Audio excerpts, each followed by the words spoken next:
This is Dr. Vicente. Welcome to Educ7101. For this particular video, I'll be talking about what is educational change, focusing on the issues and challenges that are involved when we talk about educational change. Before I proceed, let me talk briefly about key themes in EDUC7101.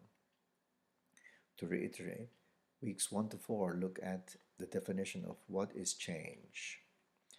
This will be followed by second theme, which will look at the question, how do we analyze change? This happens from weeks 5 to 8. So I would like to briefly talk about assessment 1, which is the community of practice output that each one of you will be doing within your respective COPs.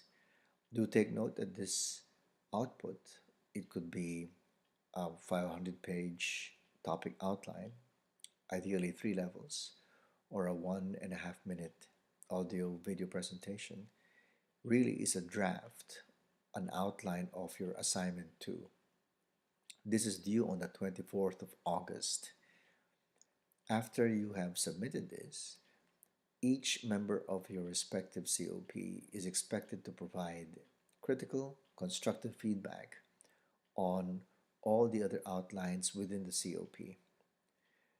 I will also be providing feedback to all the outlines, and these feedback need to be posted in the COP a week later. This means on the 30th of August, and that will give all the members of the COP some time to finalize their assignments by the 7th of September. So once again, the outlines, your respective outlines, need to be uploaded in the COP on the 24th of August. Each one in the COP will be given a week to provide feedback to all the other submissions. And all of these feedback need to be completed a week, the 30th of August. This will allow each one of you to be able to improve on your final submission for assignment 2. As I said earlier, I will also be giving feedback to all the outlines within the week from the 24th of August to the 30th of August.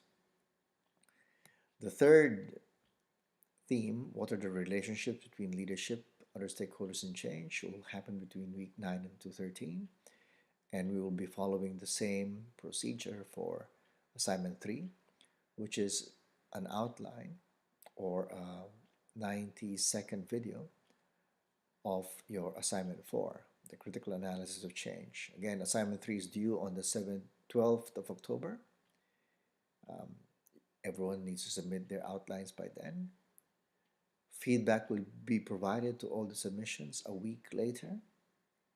That's the 19th of October. I will also be providing my feedback for each of the submissions, and then that will allow everyone time to finalize their assignment 4, critical analysis of change, for submission on the 26th of October. Which one is most difficult to change? Is it professional development? Is it teaching and learning? Is it resource mobilization? Or is it pastoral care? Everyone who works in the school or in any training and development institution realizes that these components are what happens in these organizations. You have professional development, or PD. There is teaching and learning, particularly in schools or even in training and development institutions. There is pastoral care, taking care in the schools, you take care of the kids and also the staff. In organizations, you take care of the well-being of members of the staff. And of course, mobilizing resources is always an important component. I would like to ask you, as you take a look at this slide, which do you think is most difficult to change? Now, which one is most divisive? Earlier, I asked you the question, which is most difficult to change? This time around, I'd like you to consider which one is most divisive. Is it professional development, teaching and learning, pastoral care, or resource mobilization? The first one talked about what is most difficult to change. The second slide asks you to reflect on which particular component, PD, teaching and learning, pastoral care, resource mobilization, which one causes the most divisions, frictions within an organization, in a school or a training and development facility. It's important to remember these two, and I'll explain to you why. In this classic work by Carl Van Meter and Donald Van Horn, The Policy Implementation Process, they talk about how the combination of amount of change from minor to major and goal consensus from low to high actually define how implementation is going to occur. Either it's going to happen successfully or with great difficulty. They divide a matrix, this particular matrix, into four. Quadrant number one would be here, this will be two, this will be three, and this will be four. Consider which particular quadrant, in which particular quadrant do you think would the change or the implementation of particular policy change be easiest? Will it be in quadrant number 1, 2, 3, or 4? When you take a look at it, I think logically you'll take a look at the amount of change that is minor and where goal consensus is high. This particular quadrant is where you can expect that policy implementation will be most successful. Changing policy will be easiest in this particular quadrant. High goal consensus and low amount of change. Now, where will it be most difficult to implement policy implementation? It is when you see a great amount of change and low goal consensus, this particular quadrant. So when you take a look at change, it would be great to really consider the balance between change and consensus. In fact, I give examples here of different types of changes in the implementation of policy. Simple rewards for perfect attendance. And you can even, in your own, locate these into the respective clusters. See where you think it will fall. Institutionalizing something like protected time during Monday mornings. Protected time means that the teachers are given time to really plan out. No teaching, just to reflect and plan what they will be doing for the entire week. Modifications on cutoff scores for national achievement tests such as NAPLAN. Scrapping national achievement tests altogether. The school principal leads a group of volunteers for Friday afternoons to undertake learning support programs for students having difficulties in reading. Where would this particular innovation or this policy implementation be located? Quadrant 1, 2, 3, or 4. Is there a great amount of change here? Is there a great amount of consensus? Making signages in different languages. This is clearly an example of a policy that has really very little amount of change. And I think many people will easily agree that this is something that can be done, making signages in different languages. Another point I want to say is that if we take a look at change or effecting change, if the rewards or punishments are not very clear, then what will happen to individuals is that they will be sitting on the fence. It's when the incentives or the disincentives are very clear. That's when individuals will make or undertake action. So it's important that the incentives and disincentives are clear in order for people to decide. If you deliberately make the incentives and disincentives unclear, vague, then what's going to happen is that people won't act, they won't decide. And some people do that in order to avoid making decisions, for example. These are other examples: locking horns with a very militant teachers union or parents committee.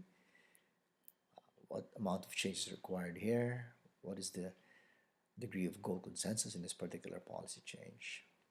Changing the corporal punishment rule in schools.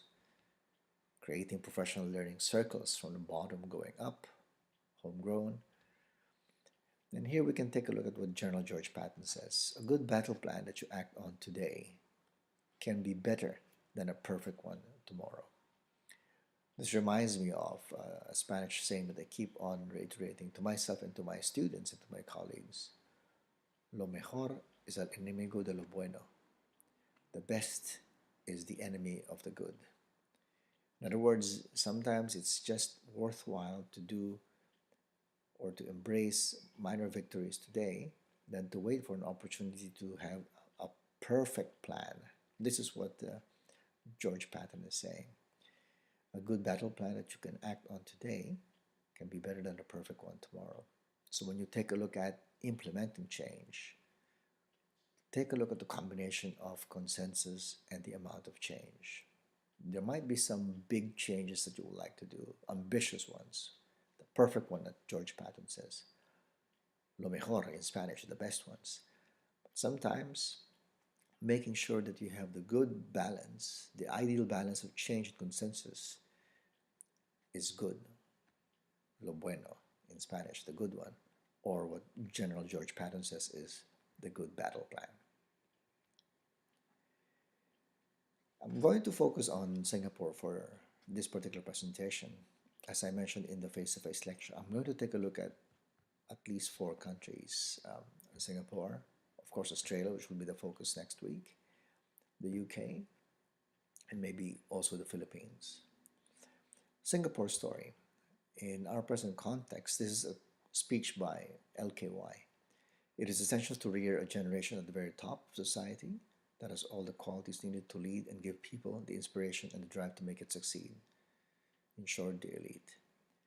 And then he talks about the pyramidal structure of top leaders, good executives, well-disciplined, and highly civic conscious broad mass that can only be produced by the education system in Singapore. It's so fascinating to study the Singapore education system because it's so intricately linked to how the nation is governed. And in 1966, LKY, the late LKY, talks about promoting an elite class, the Mandarin class, because he believed that it's from the elites that the future of the nation really rests. I don't know if you subscribe to that opinion, but it's really, when you take a look at the ethos of Australia, giving everyone a fair go. I don't know if that's the actual ethos, but this is what you hear people talk about. It seems to be opposed, or at least not consistent with this Singaporean ideals during the 60s. In short, the elite. This was a Singapore story then. Today, the Singapore story is slowly being changed. This happened in 1997 when the Deputy Prime Minister then, Lee Hsien Loong, who is the son of the late LKY, launched national education to foster national cohesion and instill a sense of national identity among students and Singaporeans. So there was a move to shift the Singapore story from a focus to nurturing and identifying elites to making sure that the entire nation was cohesive and instilling a shared sense of national identity. This was launched in 1997, a national education. This was what Singapore said was a dramatic change in their context. I argue that this change should be interrogated. Is it really change, or is it something that is not change? And I'm going to derive the results from analyzing that issue from a political socialization study that I undertook. In lecture 1, I also use a lot of the findings from lecture 1, the other video that you have seen for this course, from this particular study that I undertook. Massive study, and you could find out more about this from this working paper that I wrote together with colleagues Trevina Kang and David Hogan while I was still in Singapore. Christine Han argues that the education system in Singapore has not changed. And if you take a look at the red lines, it says, it seems to be assumed that students of different academic abilities will perform different social and political roles in society. And this would explain the recommendation that they are regarded differently where national education is concerned. Among other things, there appears to be a policy to encourage a relatively small elite, comprising the academically most able, to think independently about national issues and to arrive at their own conclusions about these issues. As I mentioned earlier, the 1960s Singapore story talked about the elites. The 1997 Singapore story, which was built on national education, was designed to make everyone cohesive and share a national identity.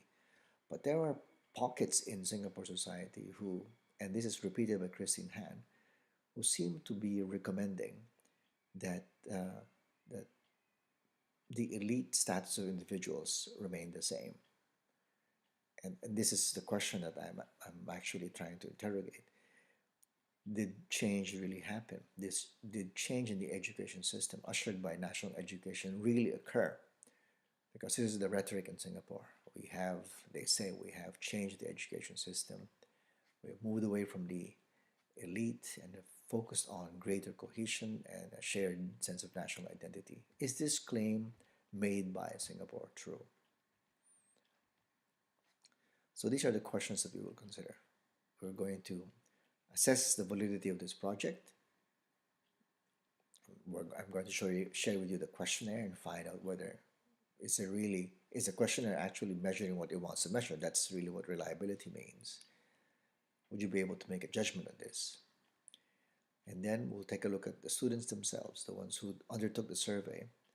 And we're going to take a look at just one construct, political socialization construct. And then we're going to take a look at whether if we control for several fixed factors, like gender, ethnicity, the stream that they're located in, or their socioeconomic standing, if we control for these, does it make any difference when we take a look at political socialization as a product of national education? So the questionnaire really wants to find out, after the national education change was implemented in 97, we did this survey in 2010, around that time, that we're talking about really the passage of years. Has change really occurred? It's more than a decade actually when you take a look at it, and it's important for us to consider that time frame. So this was the component of that survey that we conducted. Again, I told you it's a really massive study that we did, but I'm just showing you one, which is about the components of political socialization. So we had a 7-item survey which talked about greater limitations in the state authority. The question was like this: in Singapore, there are greater limitations on the state authority, and the students had to respond strongly disagree, disagree, neither agree or disagree, agree or strongly agree. It was a 5-point Likert scale. In Singapore, there are more liberties for women. In Singapore, more liberties for individuals for self-direction, all the way down to, in Singapore, there are more opportunities to give feedback on government policies. This is a table of correlations, a correlation table. And apologies for having a graphic that doesn't seem to be in order. It's a bit wonky here when you take a look at it. But these ones that you see here tell us that this is a correlation table. And there are two things to look at when you take a look at surveys, even when you participate in surveys. And being a teacher of research methods, I remind students about this. The first thing you check is the inter-item correlation within a survey. The inter-item correlation tells us whether the correlation coefficients are high. These are the correlation coefficients: 308, 0.308, 0.551, 0.331, 0.442, 0.278, 0.437. Correlation coefficients should be higher than 0.3 in order for us to make an assertion that something's happening between this item and this item. This item, greater limitations on the state authority, against greater limitations to state authority, is a 1-to-1 correlation. That's why you have 1, 1, 1 on this part of the table. If the correlation coefficients are high, meaning greater than 0.3, that's one indicator that the survey questionnaire is coherent, is reliable. because we wanted to measure political socialization, and we had 7 items to try to measure it. What is the inter-item reliability of this particular questionnaire? We see that it ranges from, the lowest will be around 0.278, and the highest will be in the range of 0.521 or 0.543. Even here is 0.703. So that's really a good sign that the survey, the items on this particular survey are coherent, they're reliable. That's the first test. The other test we have to take a look at is what is called the Cronbach alpha, reliability statistics. Here it says 0.839. The rule of thumb is that the Cronbach alpha should be higher than 0.7. Even if it's corrected, it's still 0.842, relatively high. It's way higher than the 0.7 cutoff. So the question, how coherent is this scale used to identify the construct of political socialization? The response is, yes, it is coherent. Looking at the first indicator, item by item correlation, and secondly, the Cronbach's alpha.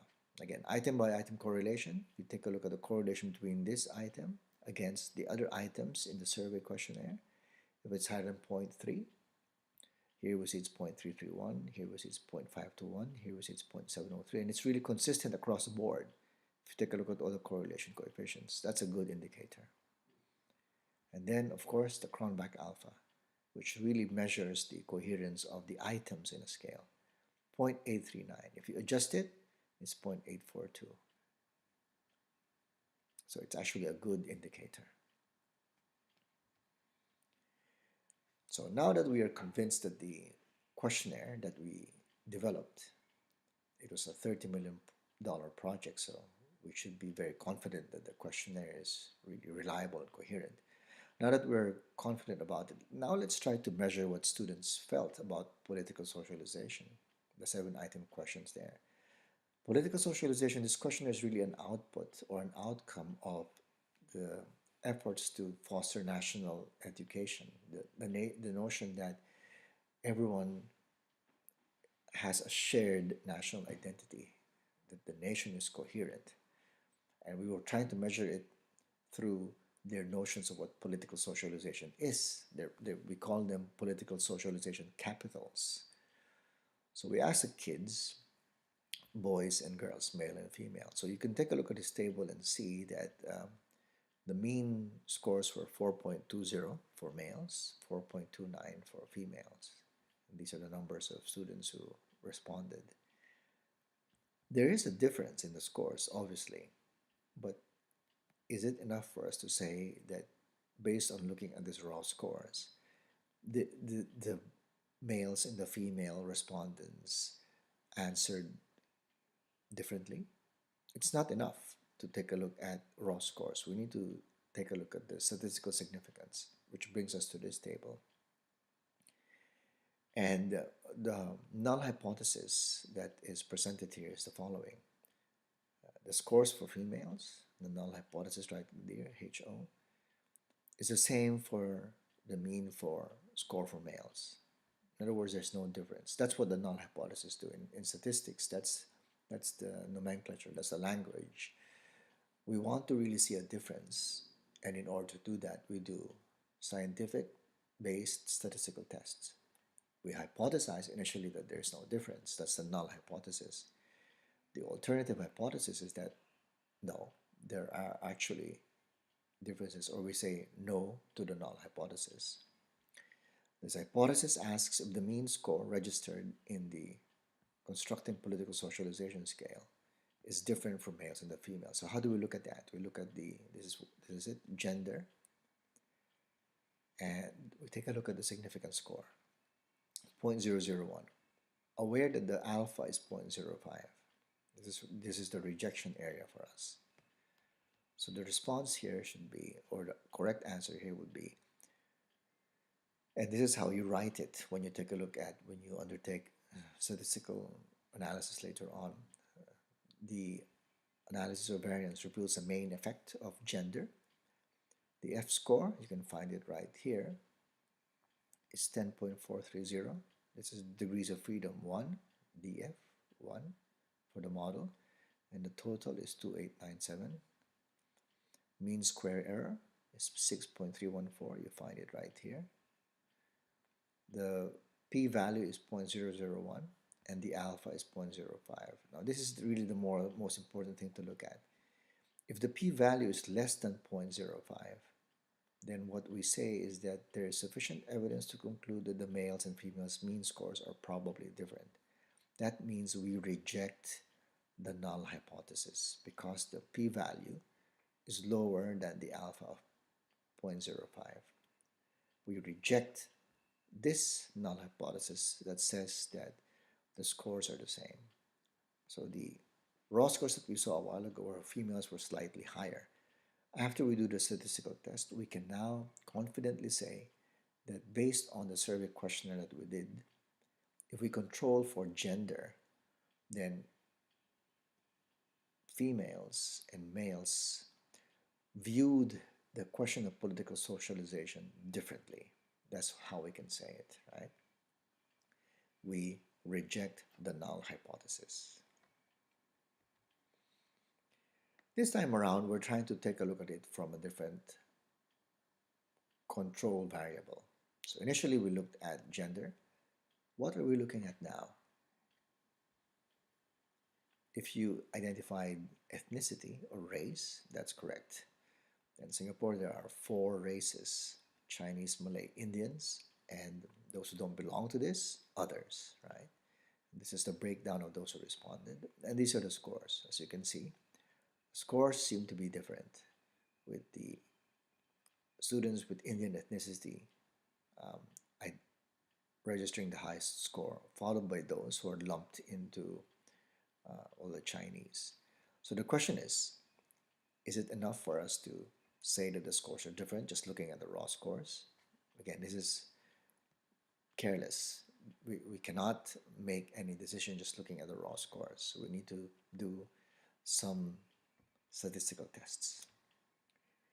Now, the numbers that you saw a while ago, I can convert that to a line graph, and you can really see the differences in a more graphic fashion. So Chinese scores are here, the Malay students are here, Indians and others right there. So the null hypothesis is that there is no difference between the mean scores for the Chinese ethnic students, the Malay ethnic students, the Indian ethnic students, and the others. That's the null hypothesis. The alternative hypothesis is that it's not the null hypothesis. It asks if the mean score registered in the CPS scale is different among the 4 ethnic groups. So again, we take a look at the table. Remember that the alpha is 0.05, and let's take a look at the significance score. The significance score is 0.097. So what do you think? Do we reject the null hypothesis, meaning that really there's a difference between the scores of the students controlling for their ethnicity or their race? Or do we fail to reject the null hypothesis, meaning that the differences that we see in the raw scores are actually due to chance and these are not statistically significant? So even if there are differences in the raw score, if they're not statistically significant, what social scientists or statisticians say is that the differences that you see are due to chance. They're not statistically significant. So 0.09 and the alpha is 0.05. Do we reject or do we fail to reject the null hypothesis? Again, if we say we reject the null hypothesis, if we say we reject this, then we're saying that the differences are statistically significant. If we fail to reject, that means we look at the alternative hypothesis. That means that the differences in scores that we see in the raw score earlier is actually not statistically significant. What do you think? I'll give you maybe a couple of seconds to decide what the response is. Here it is. The between subjects analysis of variance, ANOVA, reveals a main effect of ethnicity, right? But this effect is actually insufficient evidence to conclude the mean scores controlling for ethnicity are probably different. Actually, this should be reveals a weak main effect, right? So we essentially, what we say here is we reject the null hypothesis. This is actually because it's higher than the p value. Now we control for something else. First we controlled for gender, and then we controlled for ethnicity. What are we controlling now? If you guess we're controlling for streams, that's correct. If you recall, I don't know if you've heard it in the first video that I spoke to you about. In Singapore schools, after primary 6 or during primary 6, when they're about 11, 12 years old, they're streamed. They become normal technical if their scores are really low. They are normal academic if it's sort of below average. And then average scores are for those who are in called express, special, and then the integrated program. And these streams essentially determine the students' entry into university. As I mentioned, only those from express, special, and IP usually go to university. Those in normal academic would go to polytechnics, and those in normal technical would go to institutes of technical education. So controlling for streams, we see that there are differences in scores. Obviously, right here we can see that these scores are different. But let me repeat the question again. If we take a look at the raw scores, are we in a good position to say that, hey, if we take a look at political socialization and if we control for the streams that students belong to, their scores are different? Okay, the response, this is already the third time that we've done this. We should already be familiar that no, it's not enough to just look at the raw scores. We need to do more statistical tests. This line graph converts the numbers earlier so that you can really see graphically the differences in scores. And this is the statistical table that we should look at. The null hypothesis, HO, the null hypothesis, tells us that, or asserts that the mean scores controlling for streams, integrated program, special, express, normal academic, and normal technical. The null hypothesis says there's no difference in the mean scores. The alternative hypothesis is not HO, not the null hypothesis. So we take a look at the scores, this one, the streams, S3. Actually, this is in the third year that we did this, because this was a longitudinal study. So we did it streams S1, streams S2, and this is streams S3, the third year of our study. And we see that the significance value is 0.00, and the alpha, our rejection region, is 0.05. So do we reject this null hypothesis, or do we fail to reject? I'll give you a few seconds to ponder what the answer is. This is the answer. The between subject analysis of variance reveals no main effect. There is sufficient evidence to conclude that the stream mean scores are different. Okay, actually, this should be reveals a main effect of stream. Right? This should be reveals a main effect of stream. There is sufficient evidence to conclude that the stream mean scores are different. I will correct this in the PowerPoint, these mistakes here.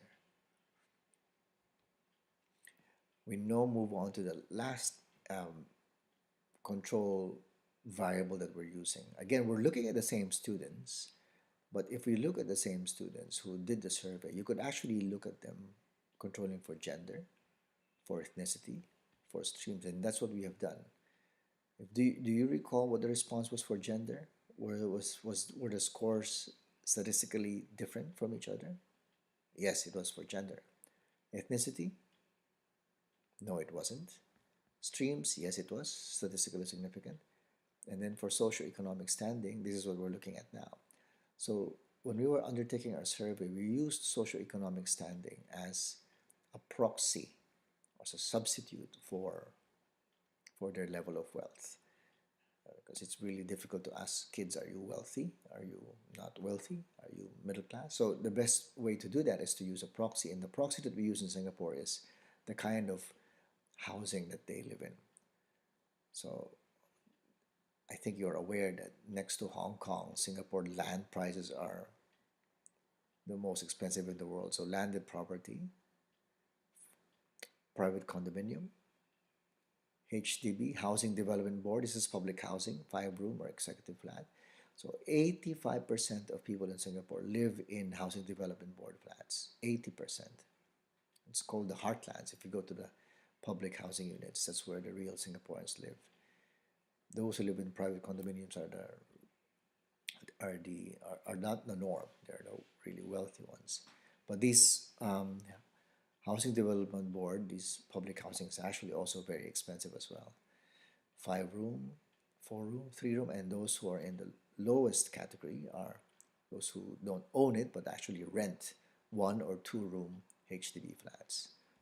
So we control for the kind of housing where the students live in. If we take a look at it, we see that there are differences in scores. Those who live in landed property say that their political socialization scale is the highest, 4.36, and those who live in 3-room flat are the lowest, even lower than those who live in rented flats. Fascinating. Let's take a look at these scores in a graphical way. You can see the differences here. But the question is that, again, and it is a question that I've been repeating in this presentation, is it enough to take a look at the raw scores? And by this time you would know that it isn't. So we actually need to do statistical tests. And here what we see here is that the significance value is 0.01 and the alpha is 0.05. There is sufficient evidence to conclude that the residents' mean scores are different. So we essentially reject the null hypothesis. We reject the null hypothesis because the p-value tells us that the score is 0.01. It's lower than the cutoff score of 0.05 in alpha. So the raw scores that we see are actually really different.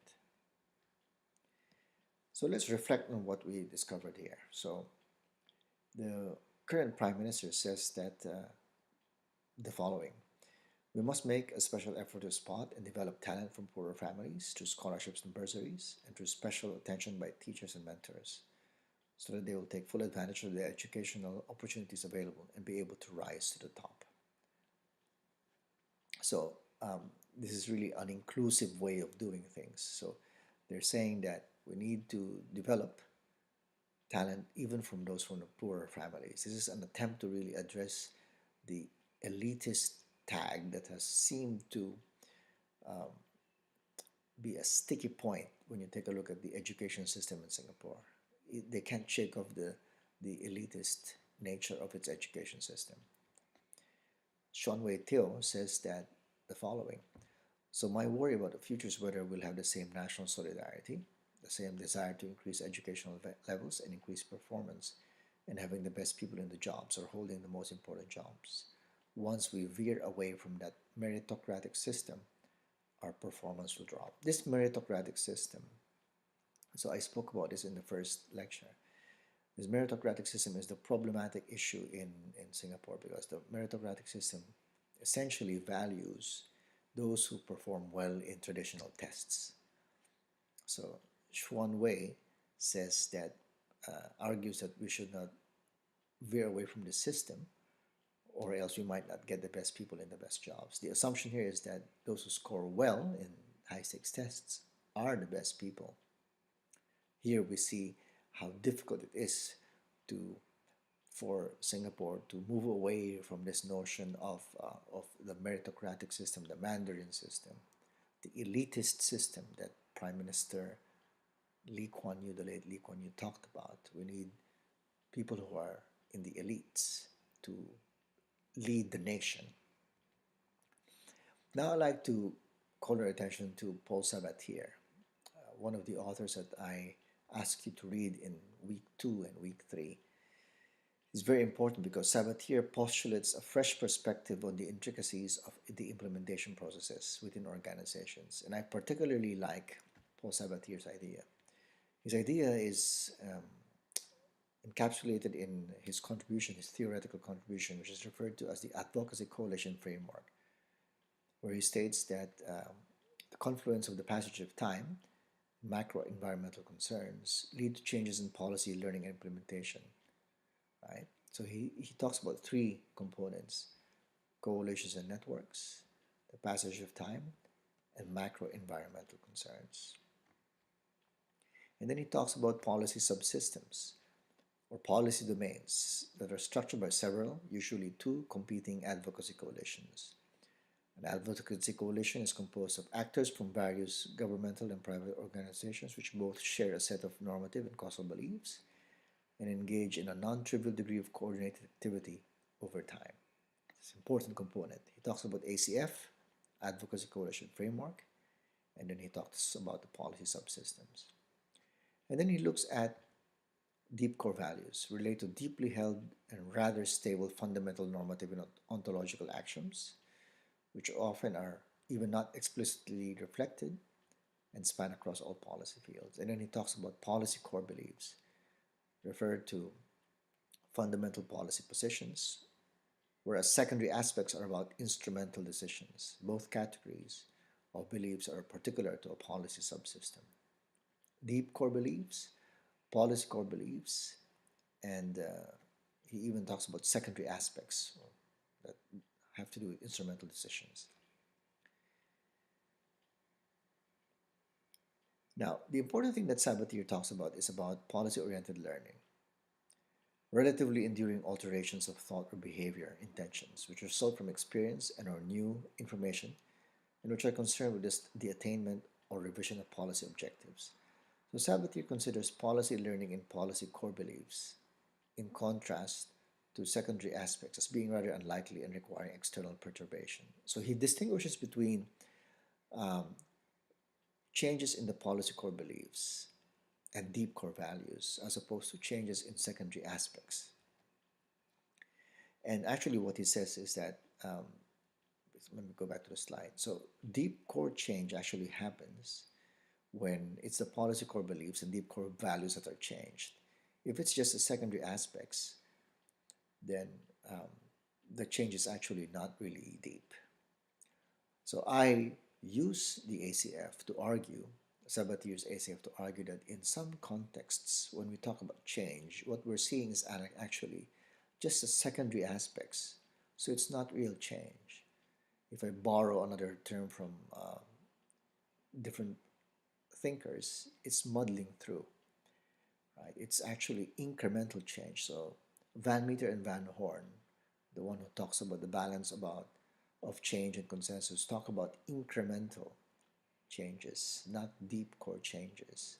So I look at change and I want to be very careful about defining it. There are changes that are deep core, changes that refer to policy core, and there are changes that are really more in the secondary aspects. And when we take a look at policy that is supposedly undertaking change, we need to be very careful where they are situated. Are these deep core or policy core beliefs, or are these essentially secondary aspects? And I argue, part of my ongoing scholarship is that if we take a look at things that are in the secondary aspects, I don't think they are really changes. These are not changes. These are examples of muddling through, or incremental, as defined by Van Meter and Van Horn. So we just looked at just now how students reacted to the questionnaire that we raised. And we also saw the responses. We really see, based on the responses to the students, that they answered differently in relation to the question of political socialization. They answered differently controlling for gender. That's okay, that's normal. But when we control for the streams, their educational aptitude, which has been artificially defined in the Singapore education system through tests, we see that they answer differently according to streams.